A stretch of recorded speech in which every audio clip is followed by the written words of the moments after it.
Hi, this is Fred with Electrek, and today I'm in beautiful Copenhagen, Denmark, and we are here to check out the VW ID Buzz.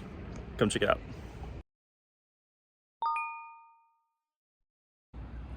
Alright, so here's the plan. Let's talk ID Buzz for a little bit. We're gonna do a quick walk around, talk about the design, talk about the vehicle, and then we're gonna switch into the interior. And then I'm gonna show you some driving video where I'm gonna give you some of my impression, and that's gonna be it. So let's start out by talking about the design of the vehicle itself, which obviously there's a lot of nostalgia come to it. The vehicle has been inspired by the VW minibus from the 60s and 70s. That's been talked about a lot, and you're gonna see a lot of that in the Volkswagen's marketing material and advertising around the vehicle. There's gonna be a lot of nostalgia, but to be fair, this vehicle stands on its own. I think it has its own unique personality. Yes, there are definitely plenty of design features and cues that are going to remind you of that, starting with that two-tone design here, white, and this is called yellow, lime yellow, I think. But you have a bunch of different two-tone options for the vehicle. It's similar to what you had with like the Westphalia, for example. This giant VW logo, as big as my hand here. That's also a reminder of the good old days of the VW minibus. But yeah, other than that, obviously a modern take on it with its own personality. It's a quirky looking vehicle. Look at that grille here. This is pretty cool. I don't even know if you can call that a grille on the bumper, I guess. The wheels, you have some 20-inch aerodynamic wheels here. You also have a 21-inch option.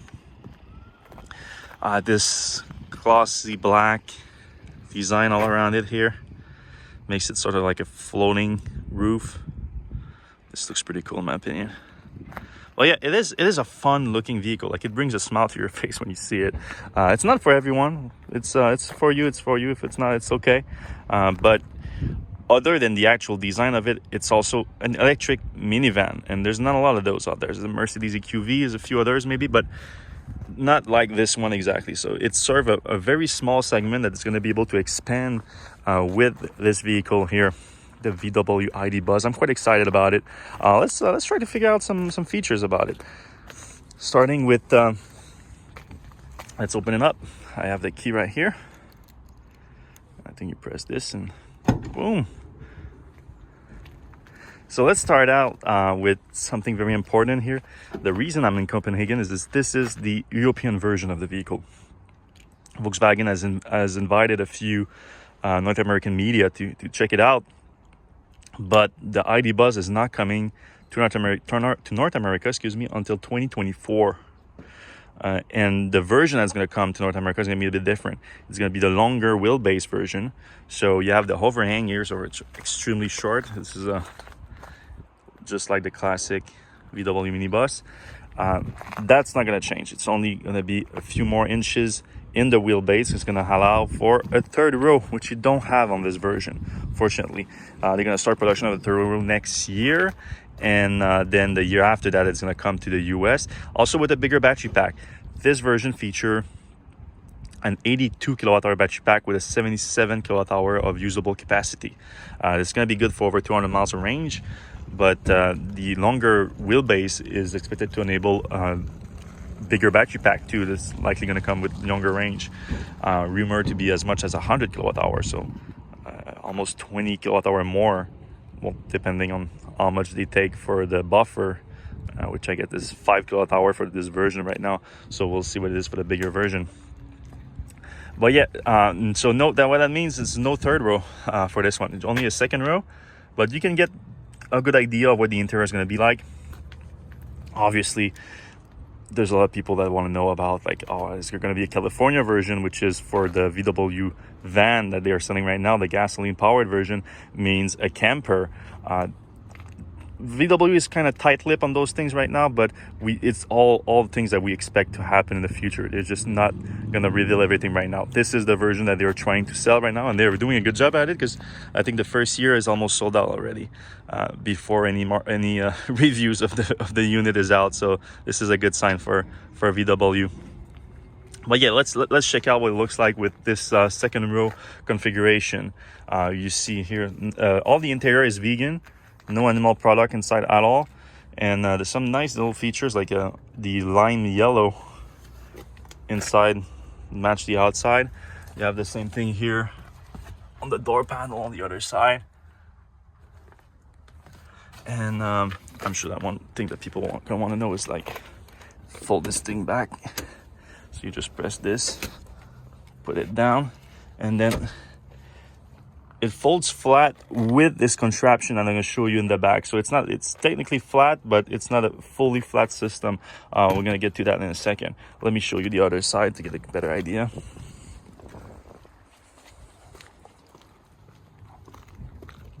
So I use the key lock, and you can also just simply press on this and it automatically opens. Again, press this one here, fold it flat. See, there's this cover here that you can removable, of course, but it folds flat. However, let's open the gate, which by the way is massive gate. Look at this. I'm gonna step back to give you an idea. This is a giant gate. Look at that. Yeah, this is, by the way, is another design feature that was inspired by the old Westphalia, which was a rear engine. Technically, like this is actually a rear electric motor too, 150 kilowatt motor in the back. And back with the Westphalia, with the engine, the air vent were on the side here. So these are no purpose other than design, but inspired by those. All right, so here we have it here. It's as flat as it gets, but with this contraption, which I'm going to remove here to give you an idea of these little storage box.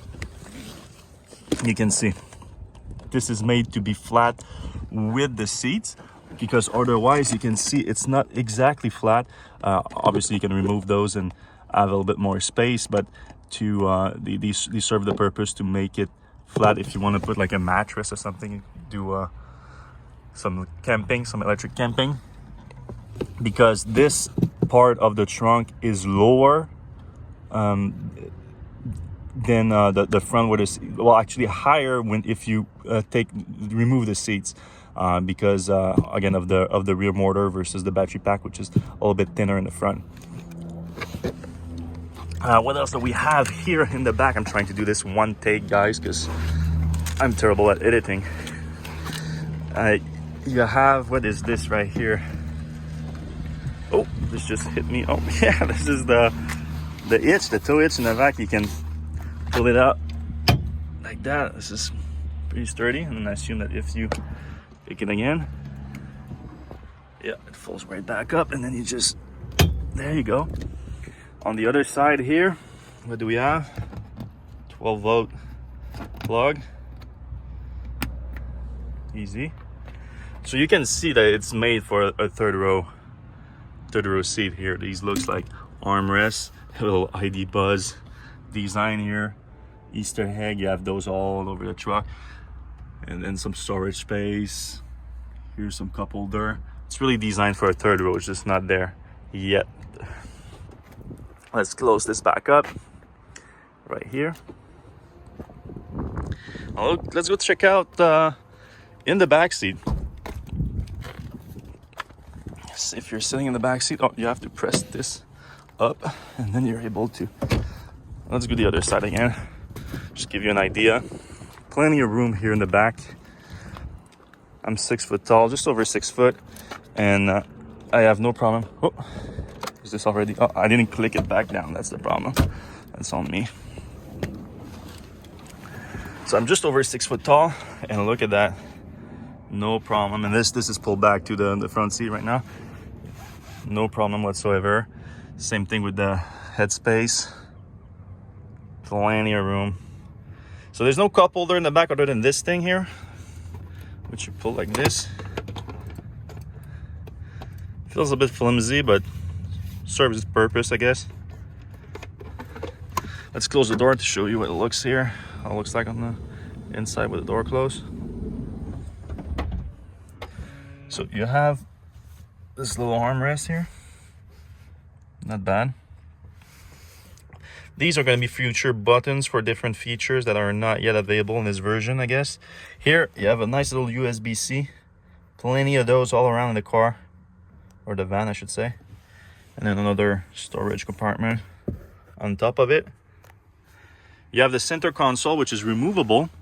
It's not like you just press on this and then you can move it completely out and take it out if you don't want to use it. I'm having issues to put it back in. It's not super smooth to put it back in, but I'll figure it out. You have a storage compartment here for the back.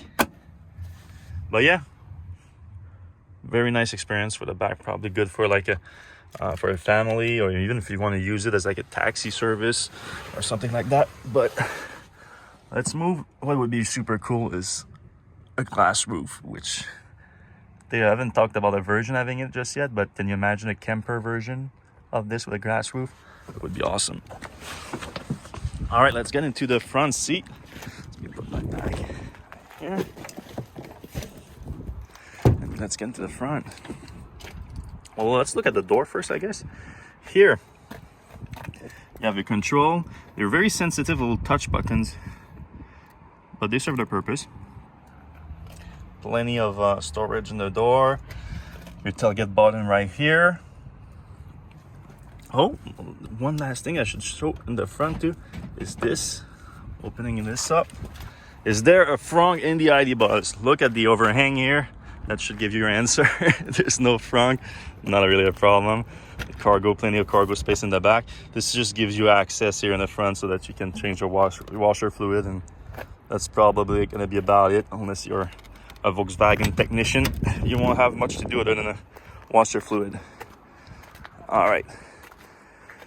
You have your seat control right here. Right here. Lumbar support. Actually, even massage feature on this, but the lumbar is basically just the lumbar support going up and down. Nothing too fancy, but still nice. Some quick controls on the left side of the steering wheel. Very useful. All right, let's sit down. We're in. Beep, beep, boop, boop, beep. Okay, the steering wheel itself. Well, no, let's start with this seat. Seat very comfortable. What is nice is that you have armrests on both sides, so it's a full captain seat basically. Look at that. Fully adjustable armrests on both sides. Super comfortable. Let's close this. Boom. Look at that. Great sitting position in the driver's seat. Love it. Steering wheel. I started talking about it. Very clean looking steering wheel. Nothing too complicated. Different modes. Oh, let's see if we can.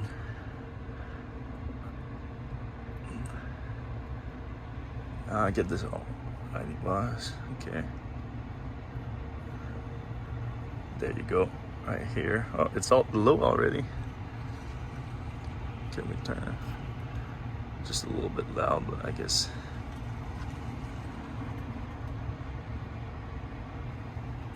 It's not letting me shut it off.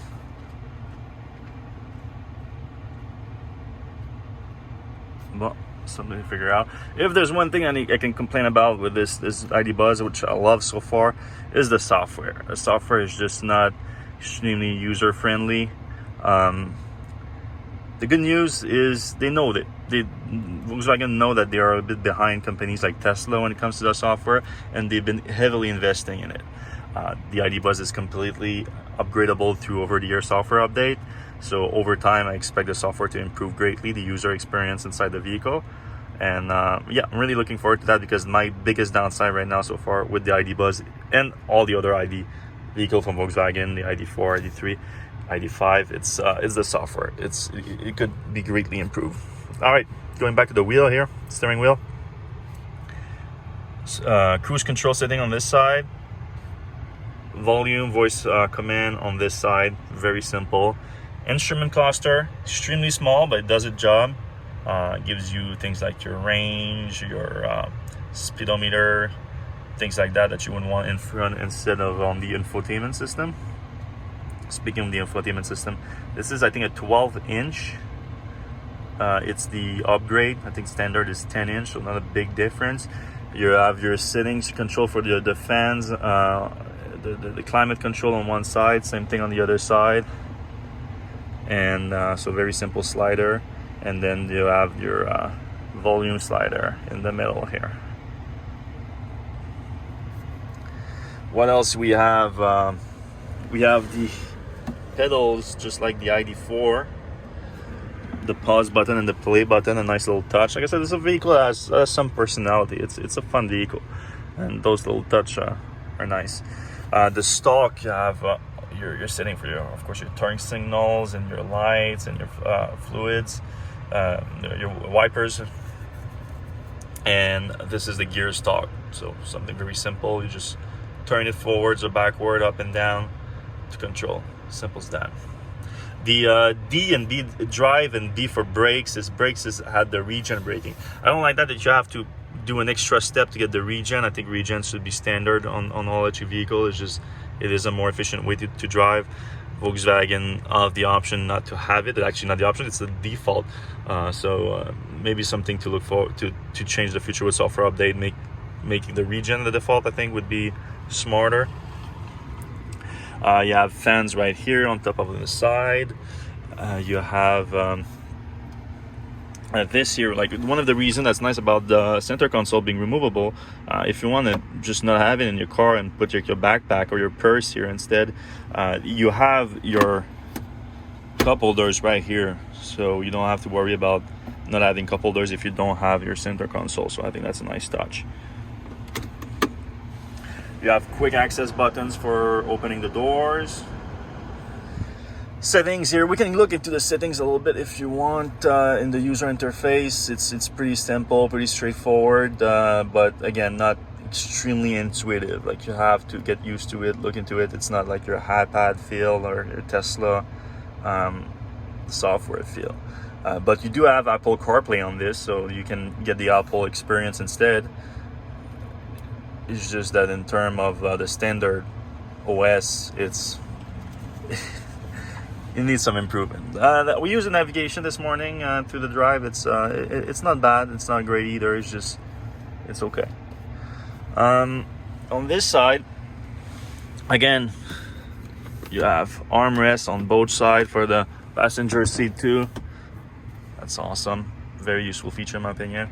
You have some storage space on top of the regular glove box. USB-C, again, in front, like in back.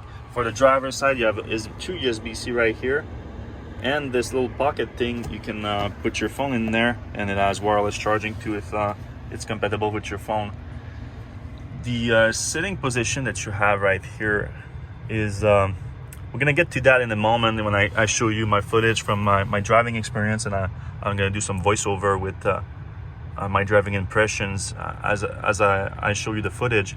But we're gonna discuss a little bit more about this field of view here in terms of height. It's not the best. I think they could have done it a little bit different. And there's these A-pillars that are pretty big too, but I'm sure you get used to them as you drive for a longer period of time. Yeah, this is it for the interior, guys. Now let's move on to the driving impression. Bye-bye. All right, this is my first time getting inside the ID Buzz to drive it. So I strapped the GoPro to my chest to try to give you a point of view of the driver, and I'm gonna let the clip roll so you can see the whole drive, which is about 10 minutes before my GoPro overeats. It's my first time using it, so I think I put the settings a little bit too high for an extended recording session like this. So you live, you learn. But yeah, for the first part, I'm gonna give you some of my impressions of the drive. First of all, when you get into the seats, that you really get a sense of how comfortable the drive is from there, because just from the driving stance that you have in those captain seats, which has an armrest on each side, it changes your driving position really.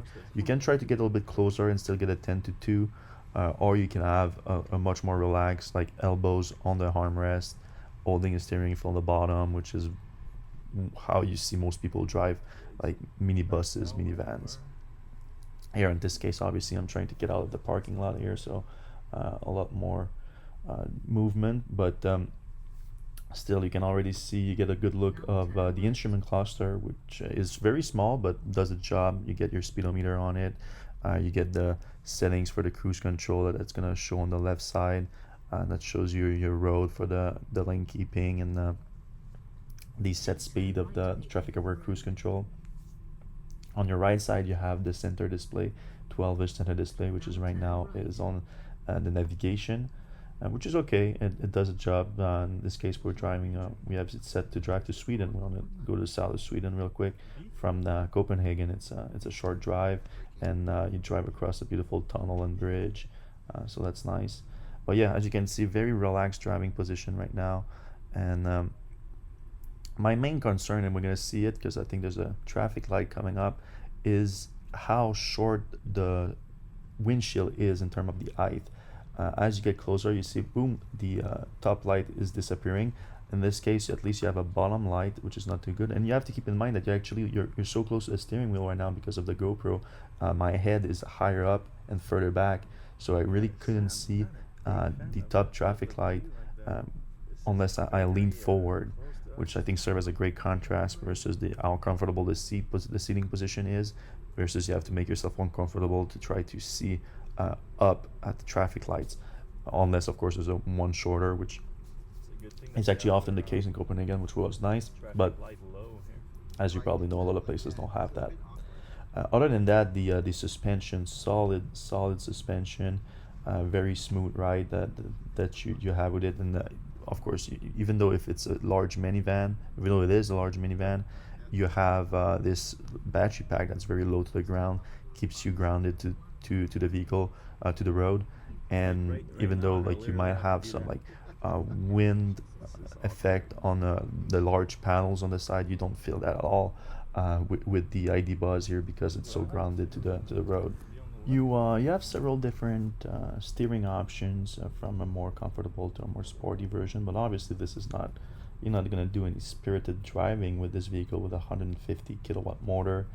For what is a fairly large and heavy vehicle, it's not going to be powerful. The acceleration from 0 to 60 is about 10 seconds. But still, at lower speed, you still get a decent amount of torque because obviously it's an electric motor, instant torque from 0 RPM, and you can still get that usefulness from, like, if you're on a ramp getting on the highway, you can quickly move to the other lane. You get this not necessarily fun acceleration from a standstill, but you still get that torque from like the first 0 to like maybe 20 miles per hour, which is always fun.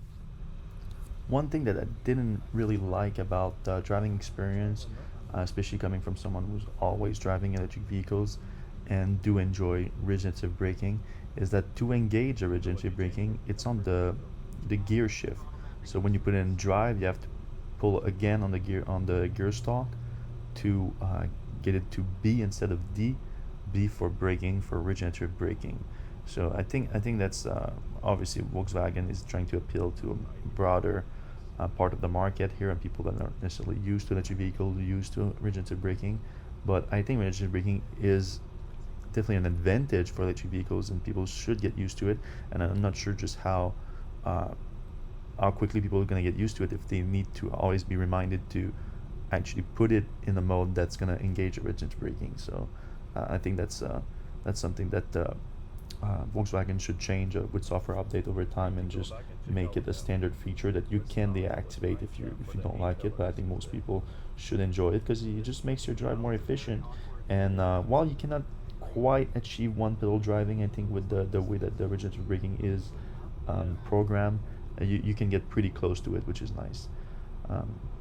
But yeah, that's pretty much it for my first test drive of the ID Buzz. We got to drive it all day and it was quite fun, but it's not a full review. We would need to have a little bit more time with the vehicle for that. But we did enjoy our time greatly with the ID Buzz, and we cannot wait for it to come to North America, even though it's going to be at least what sounds like another year and a half before it gets there. If you do enjoy the video, please give us a thumbs up and a subscribe if you want to see all our other electric vehicle videos coming up soon. And we're going to see you same place next time. And for now, you can enjoy the rest of the drive if you decide to.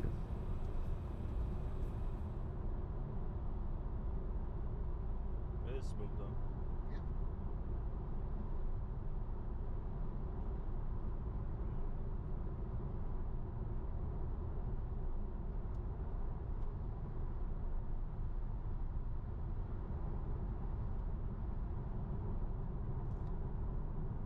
would be a bridge. So it comes up into a bridge. Okay. Yep. Oh yeah, I can see it now.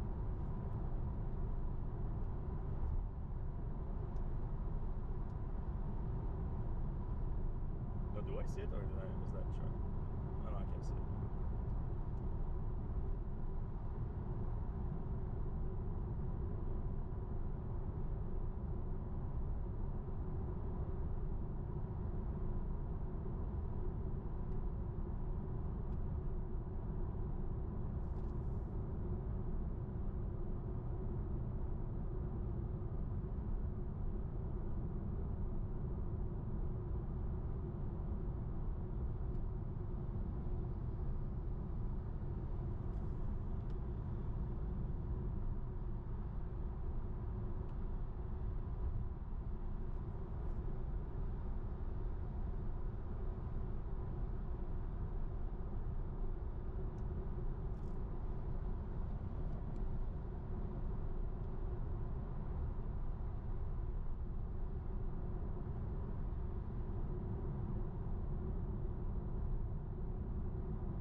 Offshore wind. This is a problem for the stability of their grid. Too much wind. They need to add some storage. They need some storage, exactly. Oh, it is a nice bridge. Wow. Yeah. And Scandinavia, they do it right like that. Yes.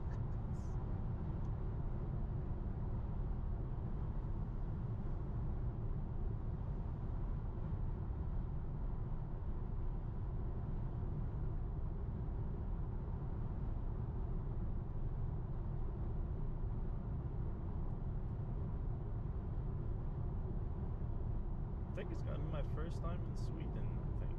It's so funny. As soon as we cross the bridge, there's an IKEA. That makes sense. Yeah, you'll see. I mean, it's not like they cannot have IKEA in Denmark. Right, and it's Malmo, which is I think like half the products there are named Malmo. Oh, is it? I know IKEA is from Sweden, but it's specifically from Malmo too. Or? I don't know, but I just know they name there's like a product there. I don't know if it's like a glass or a fork. Oh they name a lot. Yeah, I think they do that a lot. They name a lot about like Swedish cities. Yeah, but I remember Malmo being one of the things there.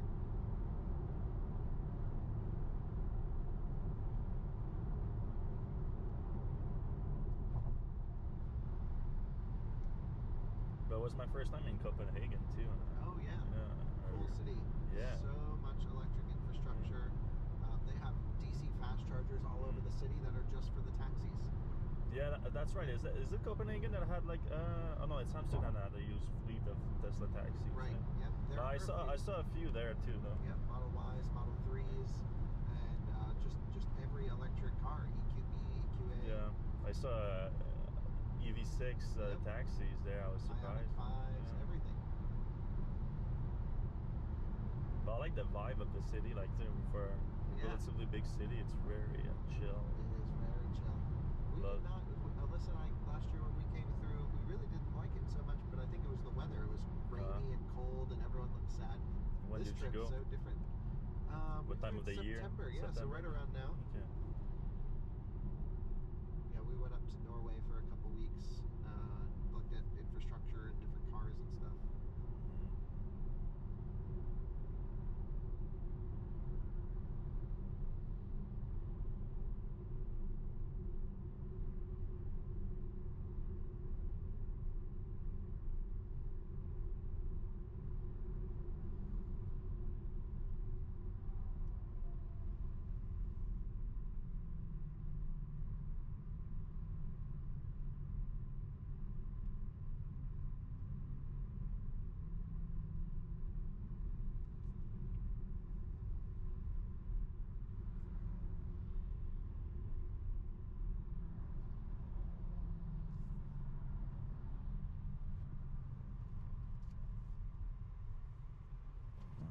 Here's the armrest. Oh, that's nice.